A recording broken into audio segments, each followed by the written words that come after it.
બાલાસિનોર તાલુકાની ગુંથલી પ્રાથમિક શાળામાં ભૂવાપણી કરવા ગયા હતા ગીત પર બાળકોનો ડાન્સ કરતો વિડીયો વાયરલ। ગુજરાતી ગીત પર બાળકો ડાન્સ કરતા નજરે પડ્યા હતા।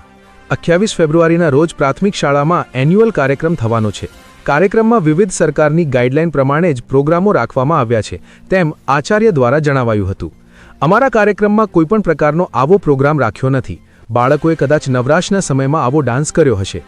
શાળામાં સ્વચ્છતા અંધશ્રદ્ધા દૂર કરવા જેવા કાર્યક્રમો સામેલ કર્યા છે। કાર્યક્રમના રિહર્સલ ચાલતા હતા તો બાળકોએ તેમની રીતે નવરાશની પળમાં કદાચ આવો ડાન્સ કર્યો હોય, પરંતુ આવો કોઈ ડાન્સ અમે શાળાની અંદર એન્યુઅલ કાર્યક્રમમાં રાખ્યો નથી, જેમ આચાર્યએ જણાવ્યું હતું।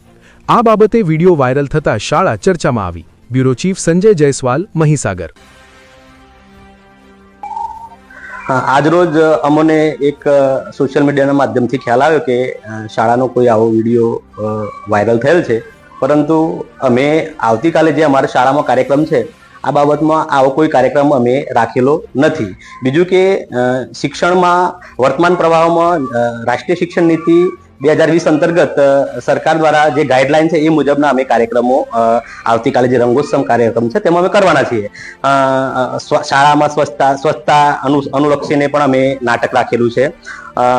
આ સિવાય અંધશ્રદ્ધા દૂર કરવા માટેના પણ કાર્યક્રમો અંદર આમાં સામેલ કરેલા છે। એટલે કદાચ બાળકો જ્યારે આ જે કાર્યક્રમની રિહર્સલ ચાલતું હોય ત્યારે કદાચ એમના રીતે કોઈક આવું નવરાશના સમયમાં કોઈ ડાન્સ કર્યો હશે, પરંતુ આવો કોઈ ડાન્સ અમે શાળાની અંદર એન્યુઅલ ફંક્શનમાં રાખેલો નથી। અને અમારા જોડે જે તે ડાન્સ છે તે 20 અલગ અલગ પ્રકારના કાર્યક્રમો અમે કરવાના છે। એમાં નાટક છે, ડાન્સ છે, બધું છે, પરંતુ સારો મેસેજ જાય અને વાલીઓ સુધી સારો મેસેજ પહોંચે અને શિક્ષણમાં સારી વર્તમાન બાબતોની સારી અસર થાય એવી અસરકારકતા વાળા તમામ કાર્યક્રમો અમે રાખેલા છે। એટલે આવો કોઈ પણ પ્રકારનો વિડીયો અમે જે વાયરલ થયો છે, કદાચ બાળકો પ્રેક્ટિસ કરતા છે કોઈ કારણોસર, પણ આવો કોઈ અમારા કાર્યક્રમમાં કોઈ કાર્યક્રમનો ભાગ નથી।